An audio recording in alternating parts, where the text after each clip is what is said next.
Bienvenue sur Tempête de cerveau, le podcast qui offre la parole à des personnes qui, de par leur spécificité, ne sont pas assez écoutées. Laissez-les s'exprimer et vous faire voyager à travers des tumultes d'idées au sein d'une tempête de cerveau. Van Gogh. Bonjour ou bonsoir et soyez les bienvenus dans ce tout nouvel épisode de Tempête de cerveau. Pour ce nouvel épisode, nous avons pour invité Quentin, Bonjour.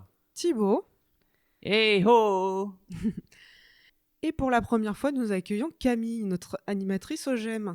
Salut. Et nous avons Clémentine ici présente. Bonjour. Le thème d'aujourd'hui est création artistique ainsi que notre rapport à l'art en général. Quentin, est-ce que tu aurais une petite infodump pour commencer ? Petite dédicace à notre nouvel invité. Donc, saviez-vous que les trois femmes dans le Femmes au jardin de Claude Monet ont toutes le même visage, celui de Camille, l'épouse de Claude Monet. Ok. Parlant de Claude Monet, je m'en souviens que depuis hier, j'ai été au Carrière de Lumière pour voir Henri Rousseau et Claude Monet. Si vous savez ce que c'est les Carrières de Lumière. Oui. Oui, Oui, enfin on après y a j'y vu. suis jamais allée, mais oui. Et alors, qu'est-ce que t'en as pensé, Thibaut? Oh, c'est super. C'est au Beau-de-Provence. Vous devriez voir un de ces jours. Ok. Moi, je suis allée dans la maison de Claude Monet, là C'est où vrai il a peint une grande partie de sa vie, où il est mort là-bas aussi. Et c'est à Giverny.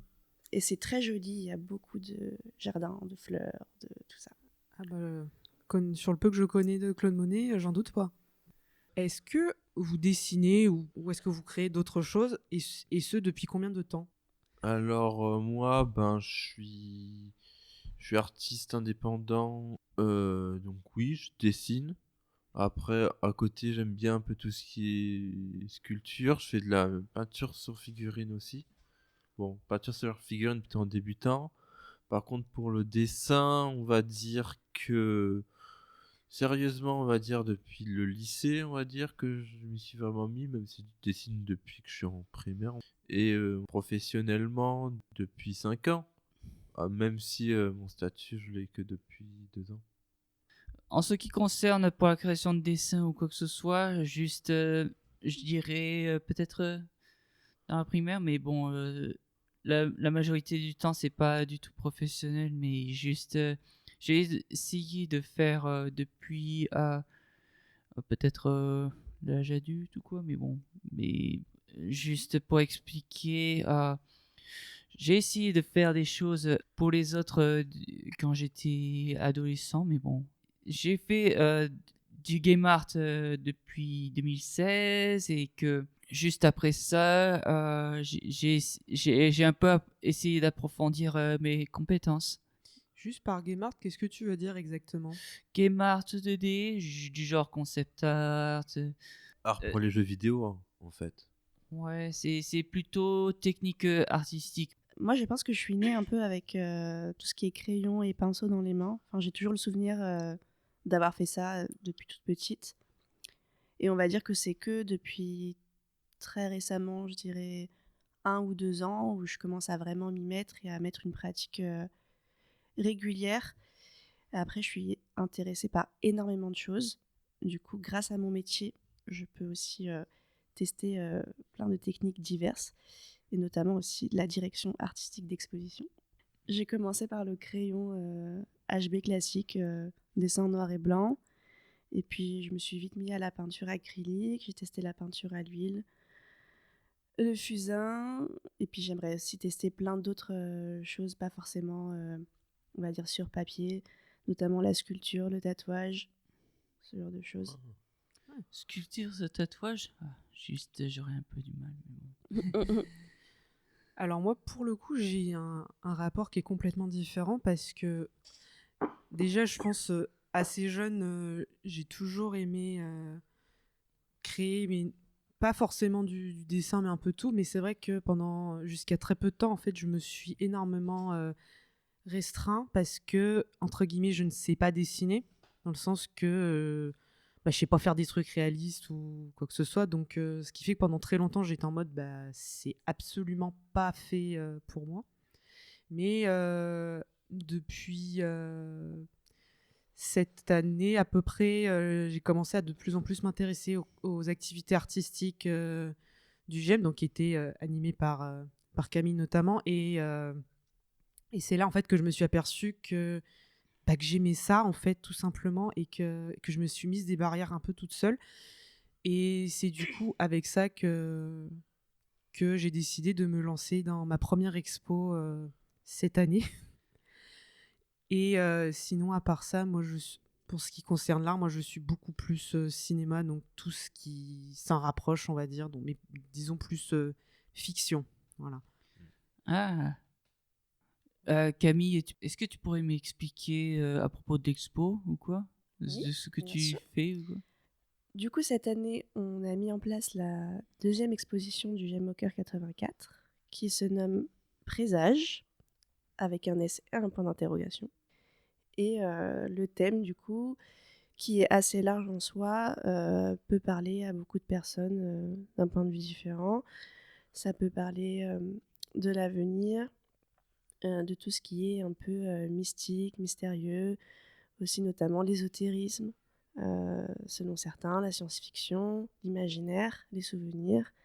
Enfin bref, c'est un thème assez large qui peut parler à beaucoup de personnes. Et du coup, j'ai autour de la table, du coup, ces 3 personnes qui ont participé à l'exposition. Voilà. Est-ce que vous voulez parler un petit peu de ce que vous avez fait? Ouais, pourquoi pas. Ben moi j'ai fait 2 œuvres. Du coup j'ai fait une œuvre en aquarelle du coup qui était plutôt orientée tarot et avec un petit message à côté. Du coup j'ai décidé de dessiner la carte de la tour du tarot. Du coup c'est le numéro 16. Du coup j'ai fait un espèce de tour arbre un peu elfique avec un éclair qui s'éclaire dessus pour dire que ça représente aussi le changement, une rupture sur un équilibre. Petit message sur ce qui se déroule sur Terre. Et le deuxième, c'était Pandore, du coup aussi, qui a rapport justement avec la curiosité, la découverte enfin, du mythe de Pandore et ce qui ça en découle. Et du coup, c'était aussi pour dire, ne serions pas tout simplement un peu, nous-mêmes un peu Pandore, avec tout ce qu'on découvre, tout ce qu'on fait sur Terre.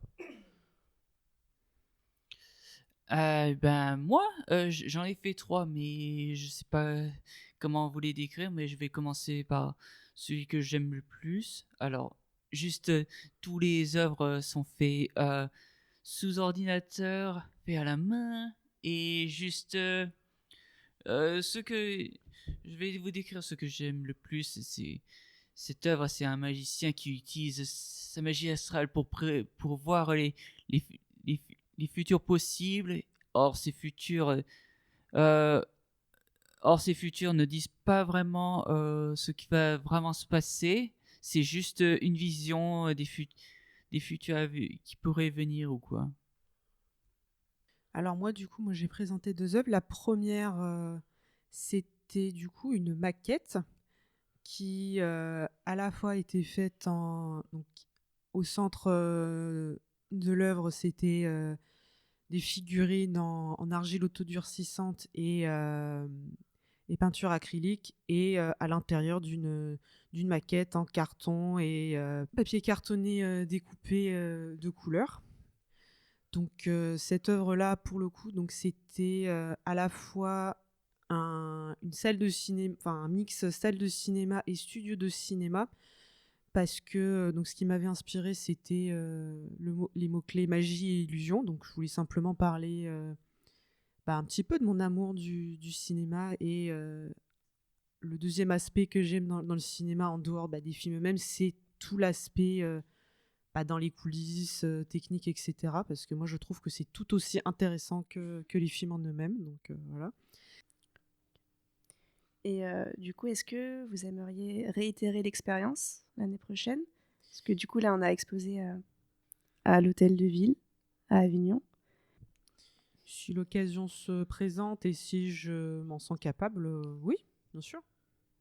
Ah oui, bien sûr. Moi, j'ai toujours aimé exposer. Quand on a fait les différentes expositions après l'année dernière, la Syrie, les autres expositions, c'était toujours un moyen d'échanger avec de nouvelles personnes, de voir si ça touche plus de monde de ce qu'on fait, etc. C'est toujours intéressant.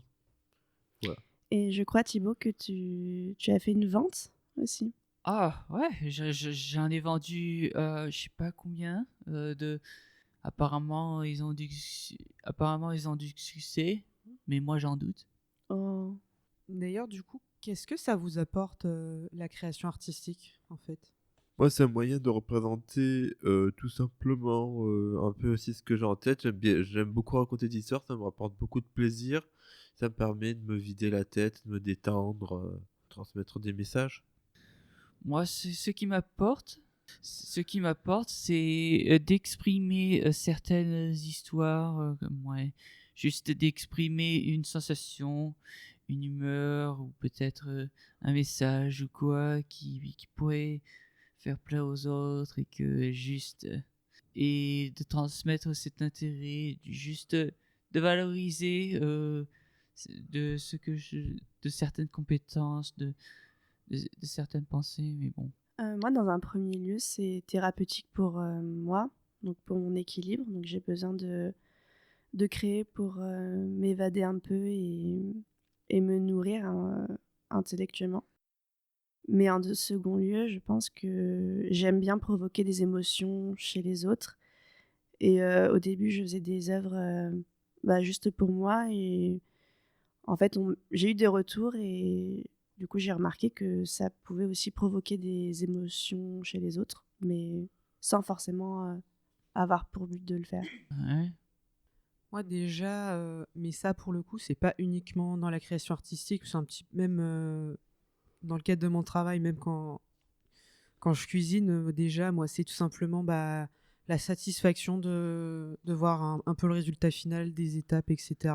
Donc, je pense aussi, comme énormément de gens, de toute façon, l'art, c'est là, je pense, en grande partie pour transmettre quelque chose, que ce soit des émotions, un message, quel qu'il soit. Donc, voilà. Bah, on peut considérer la cuisine comme un art. Enfin, c'est un art de toute manière. Du coup, la création artistique, c'est clairement dans le thème aussi. Et moi, j'avais une autre petite question justement à propos des retours. Est-ce que vous faites vraiment... Enfin, j'imagine que vous faites vraiment attention aux retours que vous faites. Est-ce que parfois ça vous arrive d'avoir un peu un petit syndrome de l'imposteur et que avec ces retours, comment vous faites pour un peu contrer ce syndrome de l'imposteur artistique? Moi, j'avoue déjà, surtout que moi, je pense contrairement à vous, moi, je m'y suis mise que extrêmement récemment, et puis même le syndrome de l'imposteur, je l'ai tout le temps, en général. Donc, déjà là, notamment avec cette première exposition, pour moi, j'essaie de me dire, déjà, tu l'as fait, t'étais pas obligé de le faire, et c'était complètement ok de pas le faire, mais j'avoue, je l'ai pris vraiment comme un challenge et je suis assez satisfaite déjà d'être allée jusqu'au bout. Bah, pour moi, juste, ça m'arrive tout le temps le syndrome de l'imposteur, mais c'est juste, je pense que c'est pas dû au fait des retours ou quoi que ce soit, mais c'est juste une pensée parce que juste, je pense pas avoir de retour. Des fois, je me dis, est-ce que c'est bien ou est-ce que c'est mal? Et des fois, je me sens pas satisfait du résultat malgré qu'il ne soit pas achevé ou quoi que ce soit. Ouais. Mais est-ce que finalement, le syndrome de l'imposteur, c'est pas ça aussi, être artiste, finalement? Douter un peu Vous êtes de sa ce qu'on fait. place, de ce qu'on fait. Voilà. Et moi, personnellement, c'est quelque chose que j'ai toujours eu et je pense que j'aurai toujours un peu. Après, le tout, c'est de savoir doser et il faut trust the process, quoi. Voilà. Si tu le dis. Que j'ai beaucoup de mal à faire, mais après, ça, c'est mon côté très perfectionniste qui ressort. Donc, c'est vrai que des fois, m'empêche d'être pleinement satisfaite, mais j'essaye quand même toujours de voir le côté positif là-dedans, au moins. Ouais, ça m'arrive, il m'arrive parfois tout le temps que j'ai du genre à être perfectionniste et d'avoir des idées ambitieuses juste parce que j'aimerais bien les faire, mais j'ai pas les bons outils et la bonne équipe. J'ai pas assez ou que je n'ai pas. Je viens de capter. Mais c'est quoi vos techniques préférées pour créer, en fait? Moi, je dirais, j'aime beaucoup l'aquarelle. Je trouve ça très relaxant. Après, je fais pas mal d'illustrations digitales.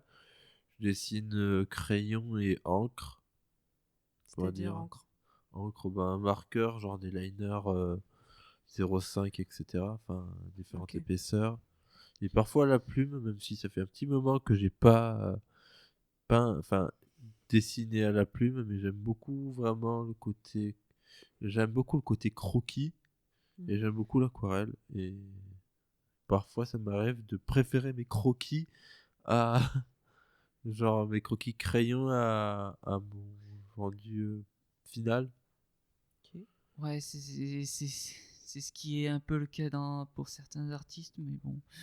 À propos des techniques préférées, juste malgré que j'aime bien le fait de dessiner sous digital, j'aime bien aussi dessiner à la main parce que juste Au euh, crayon, du coup? moi, ouais, juste histoire de me changer un peu les idées parfois. Mais j'aime bien aussi parfois dessiner au pastel malgré que je suis pas du genre à me salir les mains, juste ouais. Ouais, juste j'aime bien dessiner et colorer au crayon, voir un petit peu au feutre, mais bon. Eh bien, moi, du coup, je fais beaucoup de peinture acrylique. J'aime bien cette technique parce que c'est une technique pour moi qui est assez modulable, c'est-à-dire que si on fait une erreur, on a juste à attendre que ça sèche pour remettre d'autres peintures par-dessus. Donc je trouve qu'on n'a pas on n'a pas trop d'erreurs, entre guillemets. C'est une technique qui est assez modulable, contrairement à l'aquarelle, où si tu te trompes, je trouve que c'est compliqué de revenir. Voilà. Après, j'ai aussi d'autres techniques que j'aime, notamment le dessin, où j'ai d'ailleurs participé au Inktober cette année. Donc, je ne sais pas si vous connaissez, c'est un challenge de dessin exclusivement en noir et blanc, où tout le mois, on va avoir un mot par jour qui nous est imposé, et on doit faire un dessin en rapport avec ce thème. Voilà. Et on les poste du coup sur les réseaux sociaux, et ça nous permet de rencontrer d'autres artistes, d'autres styles, et c'est un challenge personnel. Voilà. Juste, j'en ai pas fait des Inktober et je pense pas faire des trucs tous les jours, mais juste, je suis pas du genre à mettre mes œuvres sur les réseaux sociaux parce que juste, j'essaye, mais juste, c'est difficile à se faire remarquer.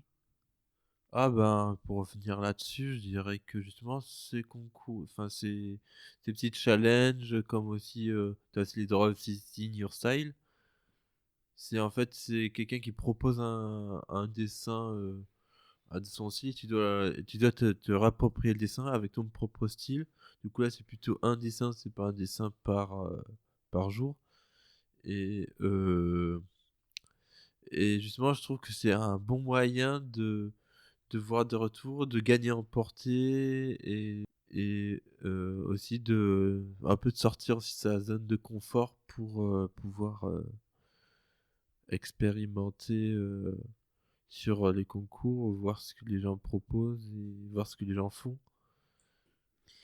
Alors moi, pour le coup, vu que comme je fais que le répéter depuis tout à l'heure, moi je m'y suis mise que très récemment, mais par contre j'ai quand même l'impression que la sculpture sur argile autodurcissante, c'est quelque chose qui m'a énormément plu. Mais de toute façon, je me rends compte que travailler quelque chose avec mes mains, que ce soit l'argile ou en cuisine, travailler les pâtes, moi c'est quelque chose que je trouve extrêmement satisfaisant. Donc du coup, après, il y a la peinture, même si les mélanges des couleurs, j'ai encore beaucoup à apprendre. Est-ce que tu aurais un petit fun fact de plus, Quentin, s'il te plaît? Petit fun fact, vu qu'on parlait de mélange de couleurs, saviez-vous que avant l'orange s'appelait safran? Safran. Safran. Ouais, la couleur c'était safran, c'était pas orange. Comme ce qui a qu'il y a dans la plus- paella. Oui, mais en vrai, ça a plutôt du sens. Même si c'est vrai que quand il réfléchit 2 minutes, peut-être le safran c'est plus proche, un peu plus du rouge, mais bon. Enfin, c'est En c'est fait, orangé, un peu rouge quand c'est même, non? rouge, mais par contre, ce qui Ah. ressort de l'épice, ça fait jaune, quoi. Oui, Ok. je comprends. Enfin, je vois la logique après. Donc, Juste, je me demandais un petit peu comment vous faites pour mettre vos œuvres sur les réseaux sociaux. Est-ce que tu peux être un peu clair dans ta question? J'ai pas. Au pire, je réponds. Comment poster directement Juste, est-ce que vous postez des choses? Alors moi, pour ma part, le Inktober m'a un peu challengé dans ça, donc j'avais posté tous les jours. Donc c'était un rythme assez effréné et compliqué. Après, pour la qualité des dessins, moi je me sers d'un scanner, en fait, une application sur le téléphone qui permet d'enlever un peu toutes les aspérités qu'il y a sur le papier et donner un dessin beaucoup plus clair, beaucoup plus lumineux, comme s'il était presque digital, parce que moi, du coup, je n'ai pas de tablette graphique, donc je fais tout à la main. Et après, pour tout ce qui est description, musique à mettre en arrière-plan, ce genre de choses, après tout ça, c'est du marketing, honnêtement. Donc, on peut avoir des connaissances aussi là-dessus, s'intéresser. C'est toujours bien. Et aussi d'apprendre à faire du montage, ce genre de choses. Merci CapCut. Voilà. Ok. Bah, moi, pour ma part, je poste sur les réseaux sociaux. Ben, professionnellement, ça aide à avoir de la visibilité, tout simplement. Et même si parfois j'ai des gros trous de posts, genre il y a des semaines où je poste pas et tout parce que j'ai pas de trop de choses à proposer, ou alors j'aime bien aussi parfois mettre les working progress. Du coup, c'est, on va dire, les projets en cours, on va dire quand c'est pas encore fini, par exemple un croquis ou les étapes. Ça permet un peu de temporiser en attendant un projet fini. Et après, ouais, comme disait Camille, c'est beaucoup de marketing, suivre un peu les trends, etc. qui Mhm. se passent sur les réseaux sociaux. Et puis après, on peut faire aussi un lien avec le syndrome de l'imposteur. Parce que quand tu as confiance en ton travail et quand tu trouves ça beau, ce que tu fais, c'est peut-être plus facile aussi que de le poster alors que t'aimes pas. Ça, c'est un gros travail, Oui. je trouve, à faire sur Oui, soi. oui, effectivement, ouais. Juste, je suis pas du genre à faire les trends parce que c'est compliqué et juste, genre, j'ai essayé de suivre, mais des fois ça ne marchait pas. Juste, ouais, Mais qu'est-ce que t'appelles ne pas marcher, Timo? juste pas avoir assez de vues ou quoi que ce soit et de juste que ça passe à peu près inaperçu, je pense. En fait, le problème, c'est que les réseaux où on poste, il y a tout un algorithme derrière qui vont du coup faire voir ton travail plus ou moins à une partie de la population. Et il y en a qui vont être réceptives et d'autres non. Donc malheureusement, c'est très compliqué aujourd'hui de faire sa place et d'avoir de la visibilité. Et tu peux ne pas avoir de vues pendant très très très longtemps. Et un jour commencer à faire des vues, mais il faut souvent des années de travail derrière. Est-ce que Thibaut, tu voudrais nous donner ton pseudo d'artiste peut-être pour ceux qui voudraient te suivre sur les réseaux? C'est euh, euh, THIBCOMICO. Type comico. Ouais, ouais, tout en majuscule, mais bon. alors moi, pour le coup, déjà que je publie très peu sur les réseaux sociaux. Déjà, par exemple, Instagram, je n'y suis uniquement que pour suivre des gens que j'aime bien. Et sur les 3-4 posts que j'ai dû faire, bah, c'était justement des trucs que j'avais fabriqués et dont j'étais assez fière. Genre, par exemple, le premier truc que j'ai publié, c'était mon premier projet en crochet. C'était un petit porte-clés pieuvre dont je suis assez contente au final, même si ça fait longtemps que je ne crochète plus.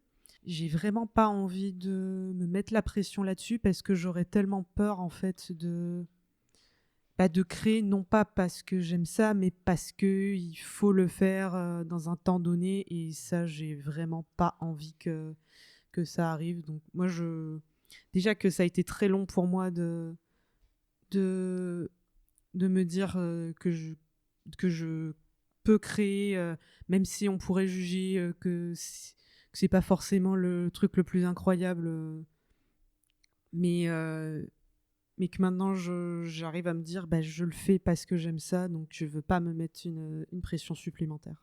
Du coup, j'ai une question pour vous. Mhm. On parle de création, de publication, ce genre de choses.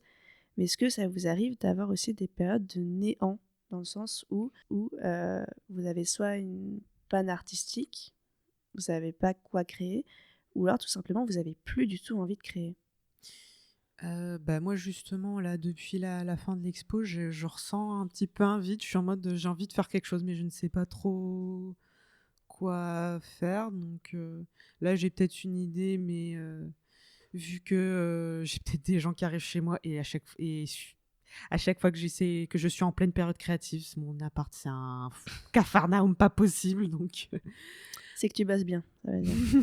peut-être. Mais je pense que, mais déjà j'ai une idée de où je veux aller, donc on va dire c'est déjà quelque chose. Mais c'est vrai par exemple que il y a quelque temps j'avais commencé le tricot crochet, mais là ça fait longtemps que je m'y suis pas remise et j'ai même arrêté un projet en plein milieu parce que je galère un petit peu et c'est vrai que j'arrive pas encore à m'y remettre, mais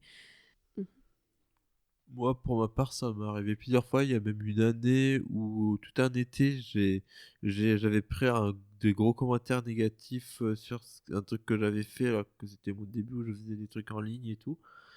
Et du coup, c'est ce qu'on appelle en termes d'artiste un art block. Du coup, j'arrivais vraiment plus à dessiner.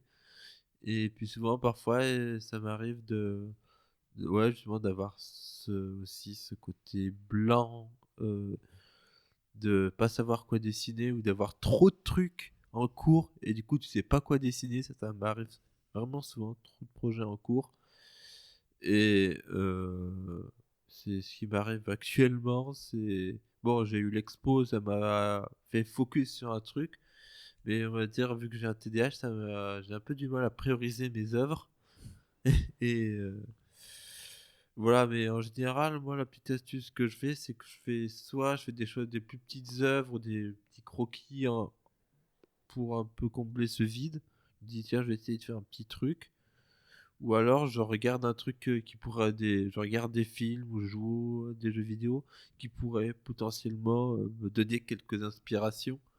Et en général, je fais comme ça pour tout simplement essayer de retrouver un peu une petite étincelle et aussi.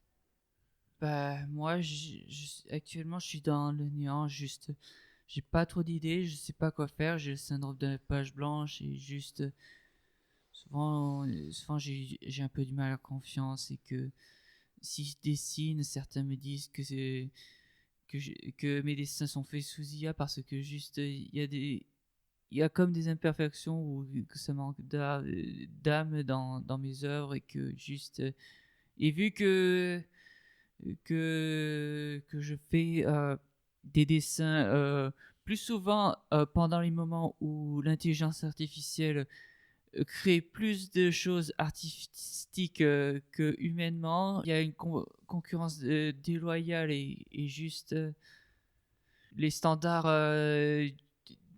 des gens commencent à être un peu plus vastes et que souvent je me dis que des fois, j'ai envie d'abandonner parce que je n'ai pas trop d'idées, que juste je n'arrive pas à être parfait, beaucoup plus parfait que l'IA ou quoi que ce soit. Mais est-ce que c'est pas ça finalement, être un artiste aussi? Et avoir des phases comme ça dans la vie où on a besoin de faire une pause, consciente ou pas, Peut-être. concernant sa pratique. Et c'est ça aussi qui permet de peut-être d'avoir un renouveau et de se donner un nouvel élan artistique, de nouvelles techniques, un nouveau regard sur soi. Enfin, après, c'est un peu, voilà, un peu spirituel à ce que je dis. Mais enfin, quand on est artiste, on sort quand même quelque chose de soi, quoi. On met de son énergie dans son travail, donc c'est normal qu'on ne puisse pas avoir une énergie comme ça linéaire dans notre pratique. Oui, On peut pas être toujours au même niveau, avec la même. On n'a pas le même vécu aussi en fonction de notre vie. On va vivre des choses des fois qui vont faire qu'on a besoin de prendre du recul sur sa vie ou sur son art en général. oui, Mais est-ce que c'est pas normal finalement? oui, j'imagine parce que là, l'expo, ça m'a pris énormément d'énergie. J'ai dû mettre 2 mois complets où tout mon temps libre, je le dédiais qu'à ça. Donc il y a peut-être aussi ça en fait. C'est après avoir entre guillemets pratiqué pendant un temps constant, bah du coup ouais, il y a peut-être un vide qui se ressent, mais ça va peut ça va peut-être changer d'ici là. Enfin, j'espère en tout cas. Ouais, je pense justement que ces moments-là de remise en question, de pause, peuvent être nécessaires. Surtout quand tu disais par exemple Clémentine, ou des moments où tu mets beaucoup d'énergie, beaucoup de temps, tu dessines beaucoup pendant un moment. Si tu le fais, c'est un moment, si tu fais trop, au bout d'un moment, bah c'est là comme un burn-out et tu t'as plus du tout envie de dessiner ou de créer. Pour ça, je pense que c'est important de se ressourcer après ces moments-là pour justement avoir à nouveau envie de créer en fait. Et est-ce que du coup vous considérez comme artiste ou pour vous c'est dur de dire ça à haute voix, je suis artiste? Juste peut-être, mais je sais pas, je m'en doute si je me suis artiste parce que juste dès que je vois les traits des autres, j'ai comme l'impression qu'ils sont bien plus meilleurs que les miens. Mais bon, peut-être que c'est une impression dans ma tête ou quoi. Juste, c'est compliqué. Moi, pour le coup, je ne me considère pas comme une artiste, mais plus dans le sens que j'en vis pas.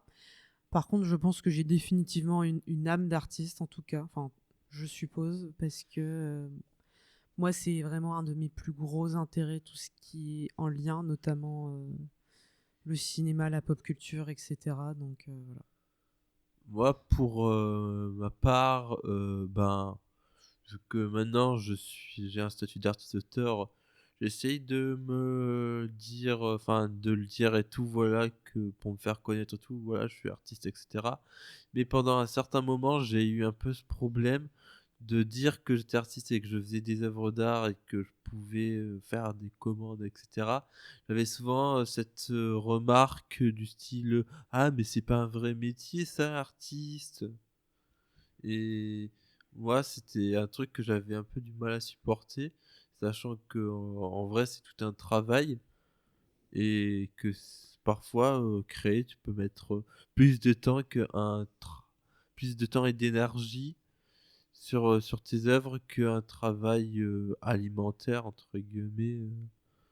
C'est ce que certains disent pour le fait que être artiste n'est pas un métier, c'est aussi ce qu'on dit à être voix, voix, voix d'acteur n'est pas un métier. Juste là, je suis pas d'accord avec eux. Juste être acteur de voix, ça demande aussi du travail. Juste, ouais, je peux comprendre que être artiste, c'est aussi un métier, mais malheureusement, aujourd'hui, c'est plus trop connu. Enfin, plus trop. Tu veux dire pas assez considéré peut-être? Ouais, pas assez considéré. Et juste, malheureusement, je sais pas comment faire une passion un métier. Et à ce que j'en sache, c'est presque impossible d'en faire. Si, c'est possible, mais c'est vrai que c'est pas facile.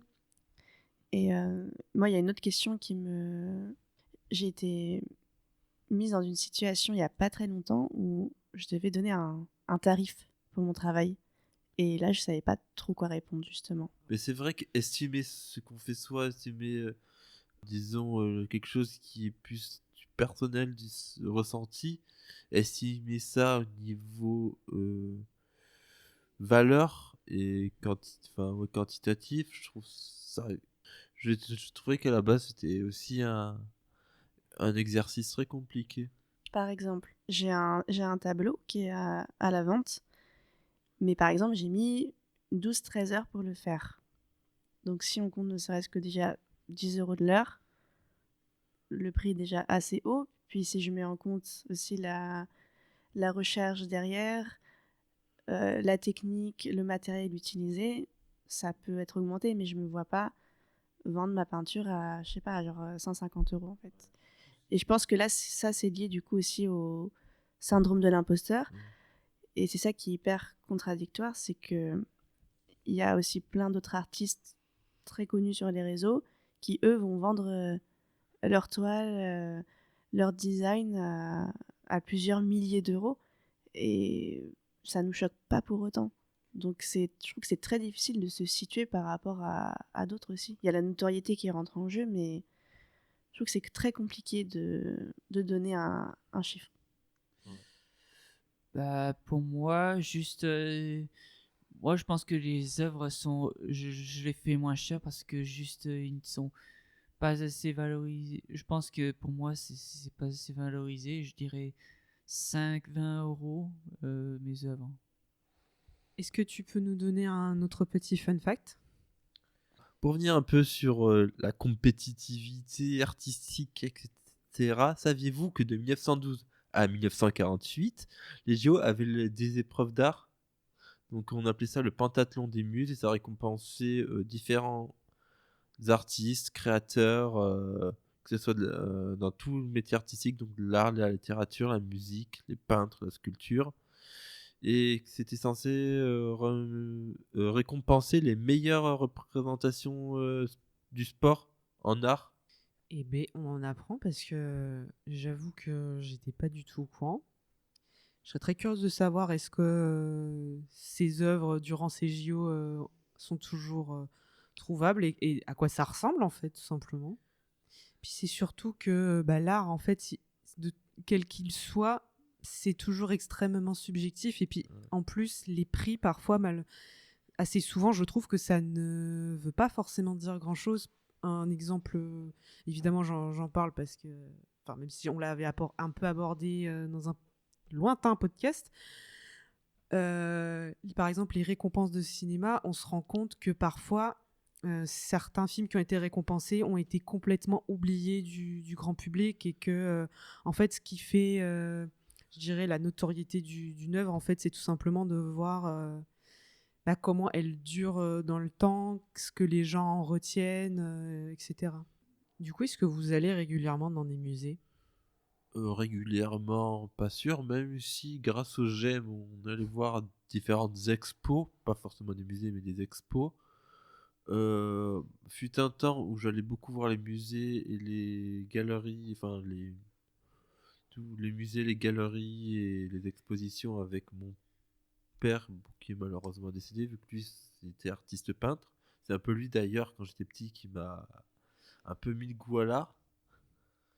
Et maintenant, j'y vais plus quand je vais en voyage quelque part. J'essaie toujours de m'intéresser un peu à savoir ce qu'il y a comme musée ou exposition intéressante dans les lieux où je vais en fait. J'avoue, je suis pas spécialement musée, mais en général. Est-ce que ça vient peut-être aussi du fait que souvent les premiers musées que tu fais, c'est souvent dans un cadre scolaire, donc ce qui fait que bah, est-ce qu'on peut dire que on t'impose une certaine idée de ce qu'est l'art? Peut-être, je suppose. Mais par contre, dans les derniers musées que j'ai fait, pour le coup, c'était le musée Lumière et le musée du cinéma et de la miniature à Lyon. Et ça, pour le coup, bah, vu que c'est en lien avec un de mes intérêts qui est le cinéma, bah forcément, ça m'a énormément plu. Alors moi, j'ai pas de musée spécifique à conseiller, mais j'ai une petite anecdote, une petite envie plutôt. C'est que je me suis renseignée récemment et apparemment c'est possible d'être peintre copiste, mais dans n'importe quel musée finalement. Et donc en fait, on a juste à venir avec son trépied, ses toiles, ses pinceaux, et en fait on peut reproduire n'importe quelle œuvre originale. Il faut juste que ce soit dans un autre format. Voilà. C'est ça. Mais j'ai trouvé l'idée intéressante et j'aimerais bien en vrai tester ça. Moi, juste pour les musées, je suis pas trop du genre à aller voir au musée, mais il m'arrive rarement. Le musée Lambert ou Miam. Mais bon, la plupart du temps, pendant les musées, c'est surtout sur Internet. Les sites chelous, Instagram. On peut voir aussi on peut faire des visites virtuelles des musées pour ceux qui ont un peu pas trop envie de se déplacer. Ça peut être un truc à expérimenter aussi. C'est vrai, tout à fait. Moi, j'ai juste un musée qui m'a marqué, mais qui n'est pas en France, qui est à Bruxelles. C'est le musée de la bande dessinée. Et en fait, ça retrace en fait le début de la bande dessinée à aujourd'hui, les différentes techniques utilisées, papier, etc. Et c'est vraiment immense. Et vraiment, si vous passez par Bruxelles, allez-y, ça vaut le coup. Effectivement, là pour le coup, ce serait assez intéressant, surtout que je pense que la Belgique, en termes de bande dessinée francophone, je pense qu'ils sont assez importants. Donc ouais, je pense que ce serait hyper intéressant. Est-ce que vous avez une ou plusieurs œuvres préférées ou même des artistes préférés? Ah bah moi, j'aime bien du Van Gogh, mais aussi Picasso et aussi un peu de Salvador Dali et aussi Magritte, pourquoi pas. Moi en fait j'ai pas vraiment de préféré, j'aime beaucoup certains styles. Par exemple j'aime beaucoup le clair-obscur, j'aime beaucoup Rembrandt, j'aime beaucoup Léonard de Vinci bien sûr, j'aime beaucoup quand on faisait genre par exemple la grande scène là super longue là, je trouvais ça merveilleux. Voilà, après j'aime beaucoup aussi tout ce qui est un peu art celtique en général, genre j'aime beaucoup les enluminures. Je trouve ça original, tout ce qui est un peu fresque, etc. Et puis j'aime beaucoup tout ce qui est un peu concept art. J'aime beaucoup regarder les concept art, que ce soit dans l'animation, dans les films ou les jeux vidéo, parce que on voit le process. Et c'est très intéressant à voir. Du coup, je vais pas reciter les mêmes artistes que vous, mais moi, c'est plus des courants que j'aime, donc l'impressionnisme et le fauvisme. Le fauvisme, de par ses couleurs très contrastées et dites fausses, et l'impressionnisme parce que j'ai été bercée en CM1 par ma professeure qui nous initiait chaque vendredi à de la peinture sur plaque en bois, et son artiste préféré c'était Claude Monet, et c'est d'ailleurs à cette époque que j'ai visité sa maison, et du coup j'ai été vachement bercée par son travail. Du coup je pense que c'est pour ça que je le garde, je pense, en artiste un peu pionnier. Moi pour le coup, en termes d'artiste, dans le sens dont on pourrait l'entendre, j'avoue que c'est un peu compliqué pour moi d'en citer, parce que j'avoue, moi dans tout ce qui est art, moi je m'intéresse beaucoup plus au cinéma, même à l'animation, quelle qu'elle soit 2D, 3D ou stop motion ou pop culture. Donc c'est vrai que citer des noms en particulier, ce serait peut-être un petit peu difficile, mais déjà moi dans l'animation, moi un style que j'aime beaucoup, c'est la stop motion, parce que de se dire que c'est une technique qui est extrêmement longue et oui, dans laquelle il faut être précise, moi ça m'impressionne. Eh bien, merci beaucoup pour cet épisode. J'espère que tout cela vous a plu. Sur ce, on va se dire à une prochaine pour un tout nouvel épisode de Tempête de cerveau.